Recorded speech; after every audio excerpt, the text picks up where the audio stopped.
Congress, TDP, BJP మోసాలను, కుట్రలను పటాపంచలు చేసిన ఘనత కేసీఆర్కే దక్కుతుందన్నారు మాజీ మంత్రి ఎమ్మెల్యే హరీష్ రావు. కేసీఆర్ వ్యూహాత్మకంగా ఉద్యమాన్ని చేపట్టడంతో తెలంగాణ రాష్ట్రం వచ్చిందని తెలిపారు. రాష్ట్ర సాధనలో వచ్చిన తృప్తి కంటే ఇంకా గొప్ప తృప్తి ఏదీ లేదన్నారు. తెలంగాణ కోసం ఉద్యమించడం మనందరి అదృష్టమన్నారు హరీష్ రావు. దీక్షా దివస్ సందర్భంగా సిద్దిపేట జిల్లా రంగాదాంపల్లి చౌరస్తాలోని అమరవీరుల స్తూపం వద్ద హరీష్ రావు నివాళులర్పించారు.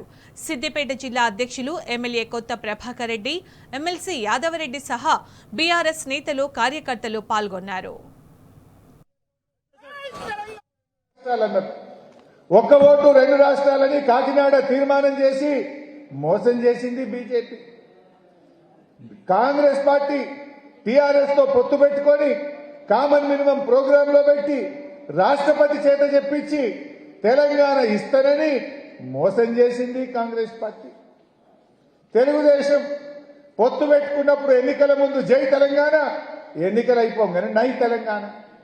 ఇట్లా అన్ని రాజకీయ పార్టీలు కూడా తెలంగాణను వాడుకున్నాయి. తెలంగాణను పేరు చెప్పి ఓట్లు వేయించుకొని తెలంగాణను మోసం చేస్తూ వచ్చినాయి. ఆ క్రమంలో 2009 తర్వాత ఉద్యమం కొత్త రూపు దాల్చింది.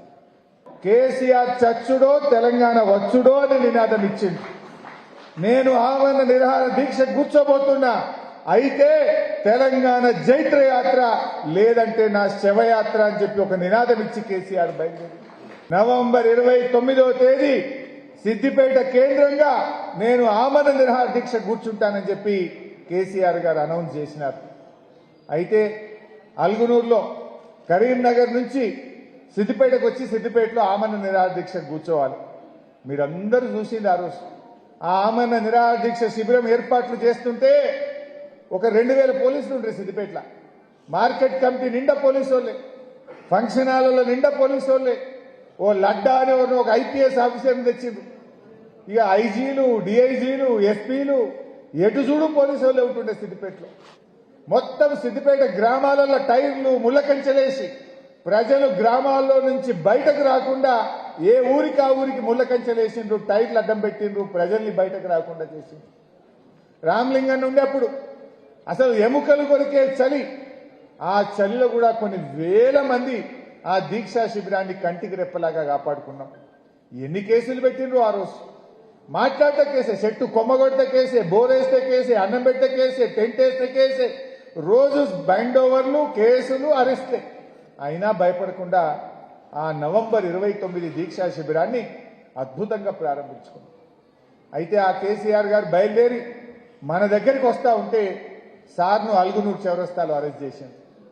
ఆనాడు రోషయ్య గారు ముఖ్యమంత్రిగా ఉండే ఆయన అనుకున్నాడు, కేసీఆర్ కు ఖమ్మం పట్టకపోతే ఆడ తెలంగాణ ఉద్యోగం తక్కువ ఉన్నది, అది ఆంధ్ర బార్డరు, ఆడి పట్టకపోతే లొలిస్ అప్పుడు బంద్ అయింది అనుకున్నాడు. కరీంనగర్ లో అరెస్ట్ చేసి ఖమ్మం జైలు వేసిండు తీసుకుపోయి కేసీఆర్. ఖమ్మం జైలు వేసిండు. అయితే మాకు అంత ఆగమాగం, సార్ వస్తాడు గంటలని మేమనుకుంటున్నాం. ధన్మని అరెస్ట్ చేసిందని తెలవంగానే మనమందరం వేల మంది ఉన్నాం.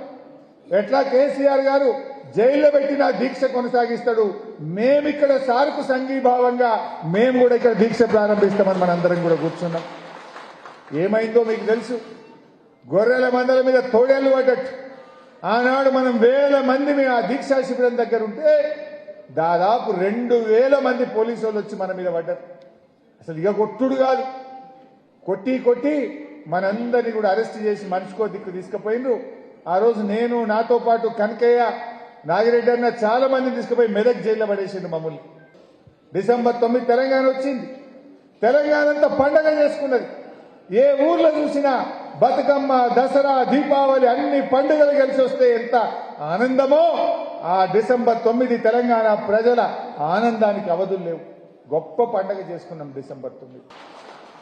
డిసెంబర్ 23 వచ్చిన తెలంగాణ వెనకపోతే డిసెంబర్ 24 నాడు పాత బస్టాండ్ కాడ దీక్షా శిబిరం ప్రారంభిస్తే 1531 రోజులు జూన్ 2, 2014 నాడు గెజిట్ నోటిఫికేషన్ వచ్చి తెలంగాణ ప్రభుత్వం కొలువు తీరేదాకా దీక్షా శిబిరం నడిపినటువంటి గొప్పతనం. ఒక్కరోజు నిరాహార దీక్ష, 2 రోజులు, 3 రోజులు, 15 రోజులు, నెల రోజులు, 2 నెలలు, 3 నెలలు, ఏడాది చేస్తే దమ్ముకొత్తాం. ఏడాది కాదు, 2 ఏళ్ళు కాదు, 3 ఏళ్ళు కాదు, 4 ఏళ్ల దాకా చేసినాం దాదాపు. అంటే ఎంత గొప్ప ఉద్యమం. సో ఆ జ్ఞాపకాలు గుర్తొస్తే నిజంగా ఎంతో సంతోషం కదా. జీవితంలో తెలంగాణ రాష్ట్ర సాధన కంటే, ఆ రాష్ట్ర సాధనలో నేను సైతం ఒక కార్యకర్తను అనే తృప్తి కంటే ఇంక గొప్ప తృప్తి బహుశా ఇంకేముండదు.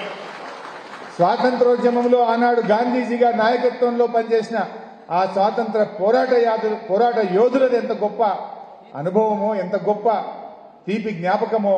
తెలంగాణ ఉద్యమంలో కేసీఆర్ నాయకత్వంలో పనిచేసిన మనందరిది కూడా అంత గొప్ప అనుభూతి, అంత గొప్ప త్యాగం, అంత గొప్ప కృషి.